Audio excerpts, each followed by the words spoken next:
All right, so just when you thought the whole Nice Lick series had been consigned to the dustbin of history, I'm back with another one.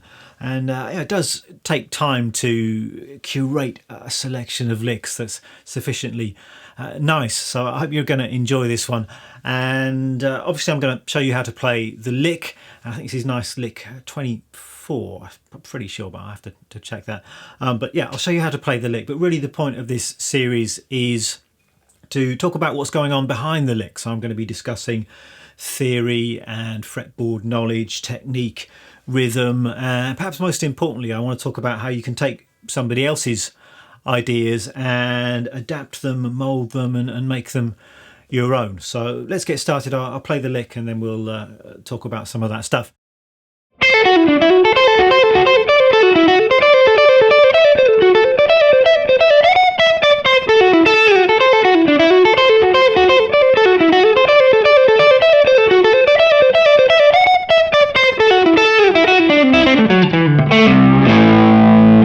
So there we are, and by my standards I think this is actually quite a shredding lick, and by no stretch of the imagination am I a shredder, but I've got nothing against fast and technical playing. It's got its place. Obviously you need to choose wisely when you're going to do this kind of thing, but really this lick can be whatever you want it to be. I mean, play it fast with loads of distortion and it wouldn't be out of place in a rock or a metal track, but play it a bit slower, maybe with a bit of swing, a cleaner sound. Then you could easily play something like this in more of a blues or a jazz context. Now this one is a pentatonic lick, but it's a pentatonic lick with a bit of a twist, and it actually uses something that might be described as the minor 6th pentatonic scale, and this is something that perhaps some of you won't be familiar with. So let's start with that. I'll explain what it is and how you can play it on the guitar. So we're going to do this in the key of A minor, so let's take as our starting point the A minor pentatonic scale, which I'm sure all of you know. So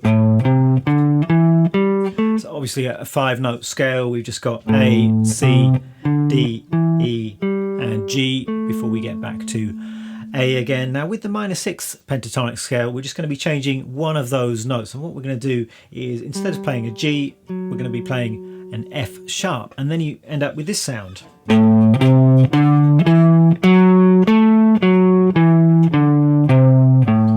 Which is a really interesting and cool sound. And in terms of the intervals here, what's happening is this G note is the flat 7. If we move that down 1 fret, we're playing the major 6th. So now instead of the flat 7, we've got the root flat 3rd, 4th, 5th, 6th, and then we're skipping the 7th and going back to the root. So we could play it like that. And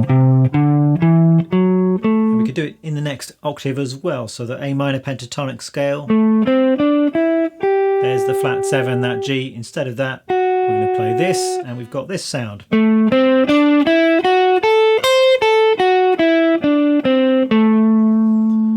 So then we've got complete positions worth of this minor 6th pentatonic scale, and this is not actually a scale that I've sat down and learned and drilled and worked on like I would do with my other scale shapes. Really, I'm just thinking of this as a variation on the minor pentatonic scale, and because I know my minor pentatonic scale, my minor pentatonic scale even really well, then I can just kind of tweak that scale as I go along and replace that flat 7 with the 6th. So here's the shape.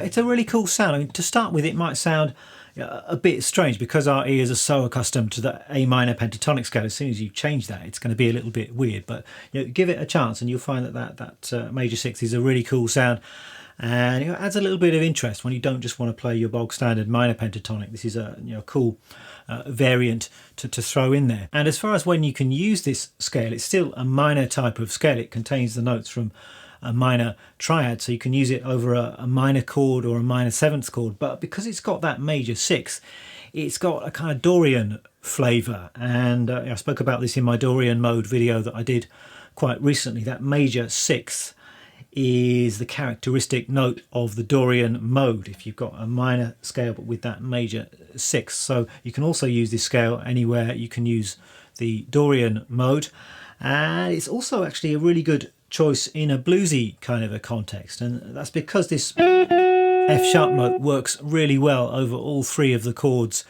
in a standard blues progression, so the 1, 4 and the 5 chords. If you think about it, this F sharp played against the 1 chord of a blues in A,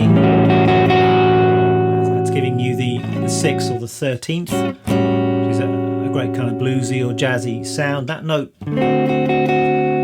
same note, the F sharp, functions as the major third of the 4 chord. It's the third of a D7, and it also works nicely on the 5 chord. It's the second or the 9th of the E chord in a blues. So it's a really good, slightly unusual choice of scale to use in a blues context as well. So that's a little bit of theoretical background on the lick. It's a cool sound to explore, this minor 6th pentatonic, if you've not tried playing with that before, so you might like to explore that in this area of the neck to start with, and then maybe in some of those other positions as well. As I say, the way I think about it is just my minor pentatonic scale shapes and then just tweaking those. So everywhere you've got a G, you're just going to replace that with an F sharp. But what's going on with this actual lick? We're starting off at the top of that scale pattern that I just played for you, and we've got this idea.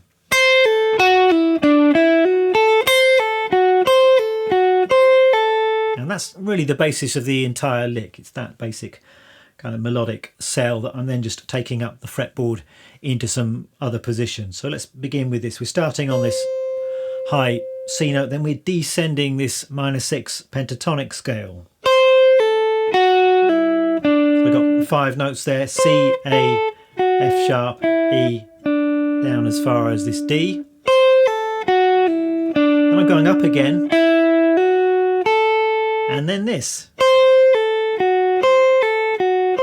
There's a little 3-note grouping here, so C, A, F sharp, just repeating that, and then finishing with just the C to A. So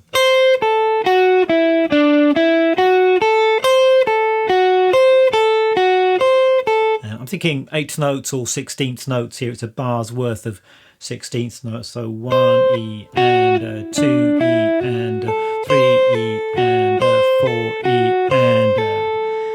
and various ways that you can articulate this. If you wanted to, you could pick every single note.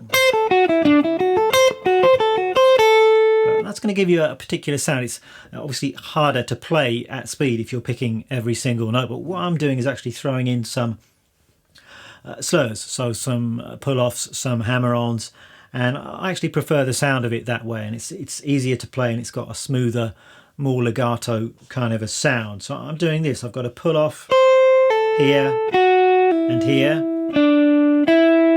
hammer-on, and then here, pulling off from the C to A, and you can hear it's a much smoother sound that way.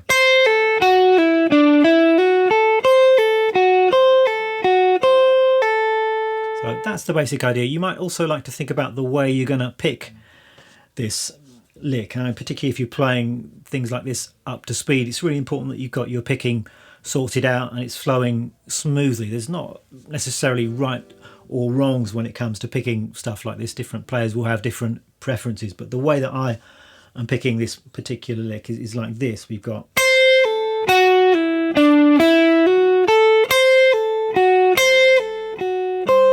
you can see I'm picking down, down, down, up, up, down, down, down, down, down.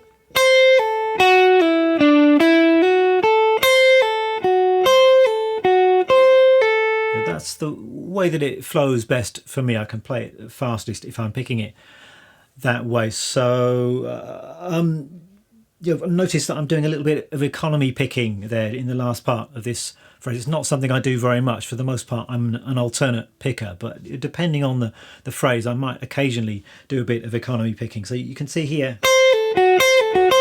economy picking is really just, it's kind of like sweeping in a way. You've got these kind of mini sweeps going on. So where you've got a downstroke, you're continuing on to the next string with a downstroke. You could do that with upstrokes as well. But this top part of the lick just lends itself to that approach, I think. So I've got down, down, down. So they're going from the F sharp to the C. I'm just playing down and just letting my pick continue in the same motion, fall into the top string.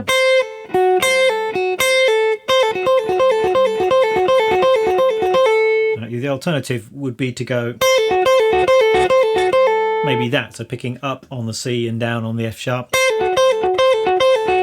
That actually works pretty well too, but for purely in terms of speed, it's easier for me to play this with economy picking. So still I'm not the fastest player out there, but that certainly makes it kind of easier to do. So that's the basic idea. We've got this little melodic idea. I'm playing it first of all in the 5th position, then I'm taking it up the fretboard. So now I'm into what you might describe as pattern 2. So pattern 2, A minor pentatonic, goes like that. But if we replace the G's with the F sharps, then we've got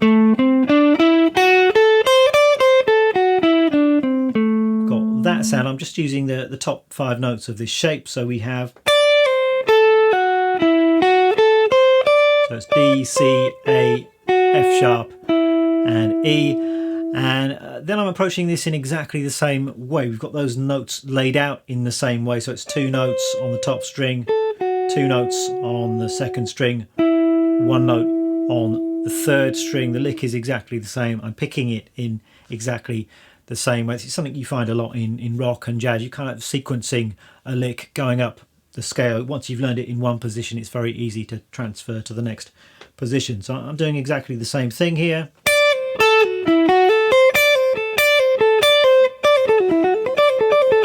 And now I can take it up again. So now I'm into pattern 3. So that's the A minor pentatonic, but I'll do the same thing. So throw that F sharp in there, and then the lick in this position would sound like this.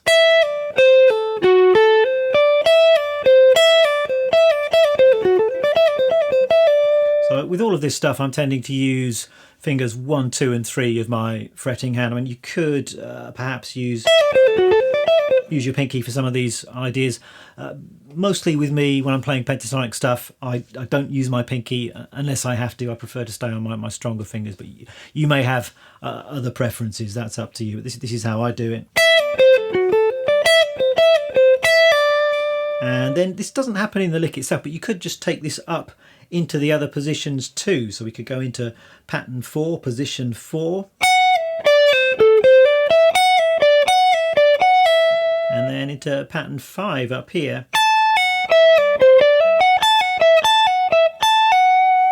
But what I'm actually doing in the lick is I'm just playing in 3 positions.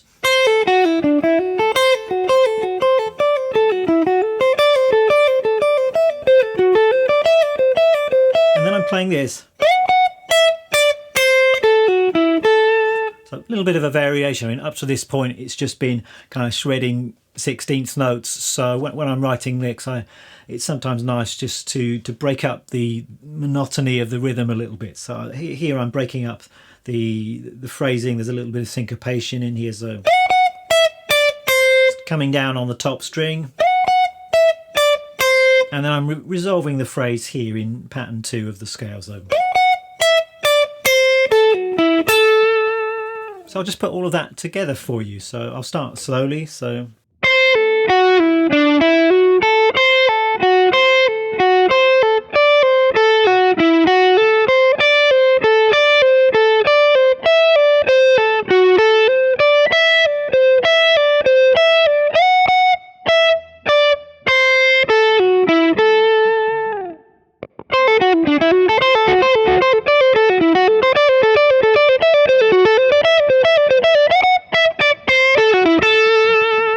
and for a bit of context, you could perhaps play that against an A minor 7 chord, or maybe an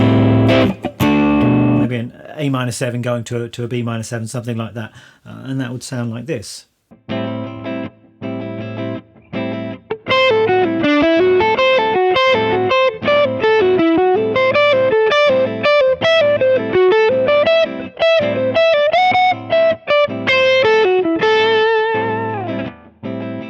And that's the lick. By all means, just learn it note for note, steal the lick, you're welcome to it. But perhaps better might be to make it your own and just explore the lick, explore some variations on the lick. So some obvious things to do might be to change the key or change the feel in some kind of way. So you could certainly slow this lick down, maybe add a little bit of a swing, and that would give you a bit more of a jazzy or a bluesy kind of a feeling. So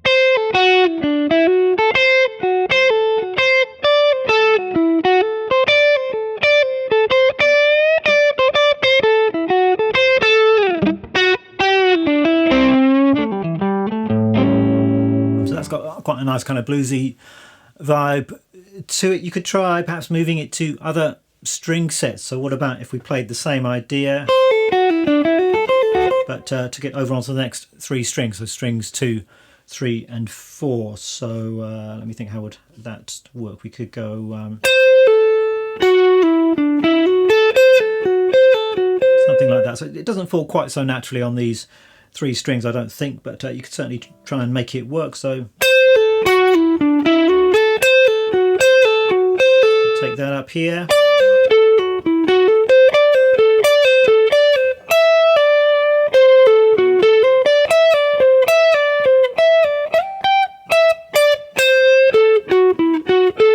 So something along those lines. It's worth exploring all the possibilities. Some of this stuff is going to work nicely, some of it perhaps isn't, but it's interesting to explore, and you can open up some new possibilities. You could also perhaps try exploring the positions of the scale that I didn't include in the lick, so positions 4 and 5. You could change the order of the notes. So this is for the most part a kind of descending idea. What if you flipped the direction of the notes and made it more of an ascending idea? So loads of possibilities to explore here.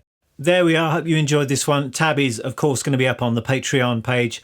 I'm going to write out the lick exactly as I played it at the start of this video, along with some of the other ideas that I've been discussing in this video. So check that out if you're interested. Thanks for watching. See you next time.